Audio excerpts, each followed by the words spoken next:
But first, clean up on aisle Harris. More than a month after deposing Joe Biden as a candidate in what can only be called a coup, Kamala Harris has finally sat down and given an interview to CNN. Well, at least they called it an interview, though for my money, the whole thing, right down to the introduction, looked more like a campaign ad. I mean, we're talking about a package that was basically, when you boil it down, just a promo puff piece, about as informative as a corporate video from a sprocket company. And while I have no idea whether the Harris campaign got the questions ahead of time, the entire interview seemed to have been scripted with the goal in mind of getting Harris on the record answering a few difficult questions. The only problem is, scripted or not, Harris wasn't very good at answering them. And not only that, she had to have along with her her emotional support puppy, a.k.a. running mate Tim Walz, sitting there as well, looking a bit like someone's dad when they go for an interview at McDonald's. Now, the interview started with an obvious question. Day one, it's going to be about, one, implementing my plan for what I call an opportunity economy. I've already laid out a number of proposals in that regard, which include what we're going to do to bring down the cost of everyday goods, what we're going to do to invest in America's small businesses, what we're going to do to invest in families, for example, extending the child tax credit to $6,000 for families for the first year of their child's life, to help them buy a car seat, to help them buy baby clothes, a crib. There's the work that we're going to do that is about investing in the American family around affordable housing, a big issue in our country right now. So there are a number of things on day one. So that's what they're going to do on day one, mostly a bunch of platitudes. And for a moment, it looked like this might have turned into a tough interview because CNN's Dana Bash, well, actually asked a follow-up question. You have been vice president for 3.5 years. Yeah. The steps that you're talking about now, why haven't you done them already? Well, first of all, we had to recover as an economy, and we have done that. I'm very proud of the work that we have done that has brought inflation down to less than 3%. The work that we have done to cap the cost of insulin at $35 a month for seniors. Donald Trump said he was going to do a number of things, including allowing Medicare to negotiate drug prices. Never happened. We did it. Again, it's pretty clear what happened here. After much negotiation, the Harris camp and CNN managed to pull together an interview that would allow CNN to look like they were asking a few tough questions, and for Harris and Walz, it was a chance to do some cleanup. Meanwhile, the rest of the program turned out to be a great rah-rah rally for Harris. So, it was only natural that there would also be questions about Bidenomics. You maintain Bidenomics is a success. I maintain that when we do the work of bringing down prescription medication for the American people, including capping the cost of the annual cost of prescription medication for seniors at $2,000, when we do what we did in the first year of being in office to extend the child tax credit so that we cut child poverty in America by over 50%, when we do what we have done to invest in the American people and bringing manufacturing back to the United States so that we created over 800,000 new manufacturing jobs, bringing business back to America, what we have done to improve the supply chain so we're not relying on foreign governments to supply American families with their basic needs, I'll say that that's good work. There's more to do, but that's good work.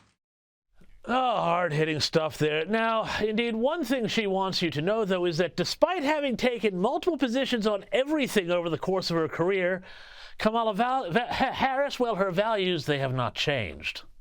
The most important and most significant aspect of my policy perspective and decisions is my values have not changed. Let's be clear, my values have not changed. That value has not changed. My value around what we need to do to secure our border, that value has not changed.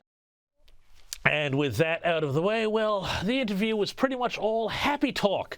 You know, how the nieces were over doing a puzzle when Joe Biden called to say he was stepping out of the race.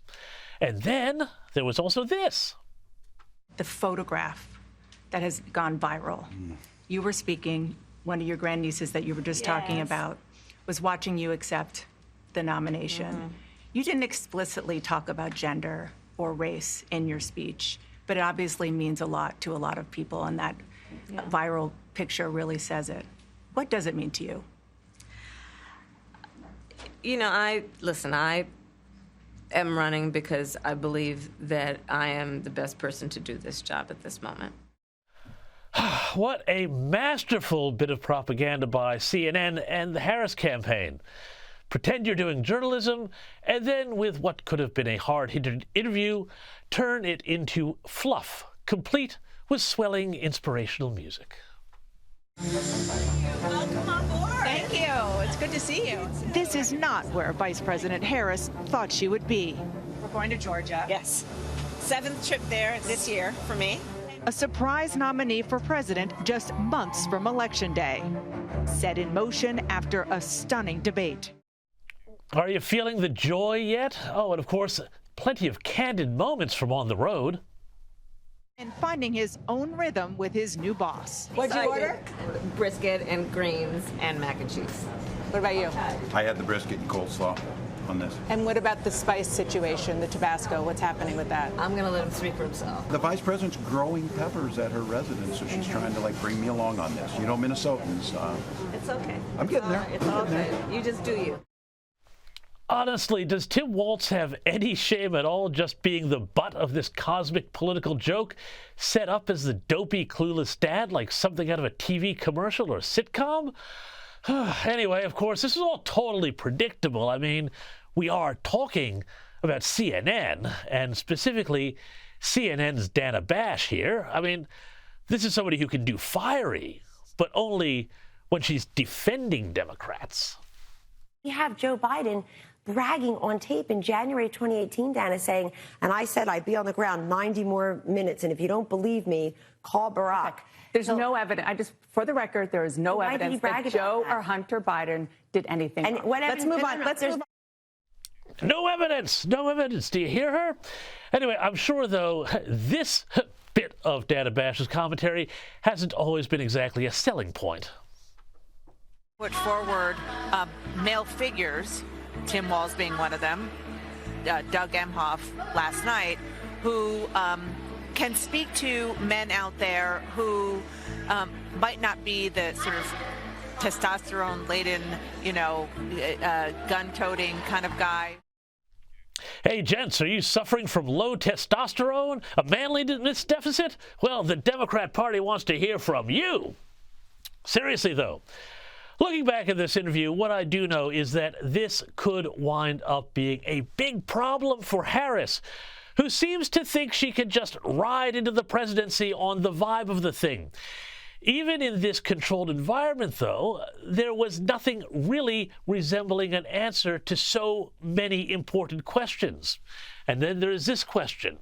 How will she go in the debates when there is no phone a friend? Or, God help us, as president, when she's the one who will ultimately have to make the call?